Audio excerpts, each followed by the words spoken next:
এর মতো ভদ্র ছেলে দেখছো কখনো?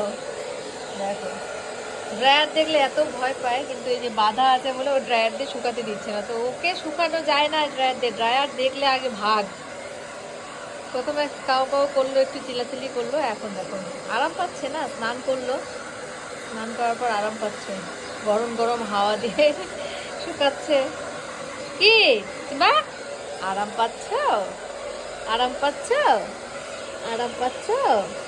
আহা, দেখো কি আরাম,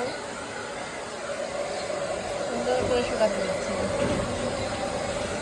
চুলগুলো এটা দিয়ে করলে কি, মানে শরীরে যে মাঝে মধ্যে যে এটা শরীর দিয়ে স্মেল বেরোয়, এটা দিয়ে ভালো করে শুকালে স্মেলটা পাবে না। আর চুলগুলো একটু সুন্দর হয়ে যায়, সিল্কি সিল্কি হয়ে যায়, শাইন করে, তাই না? কি আরাম, স্নান করার পর ড্রায়ার দিয়ে শুকাচ্ছে।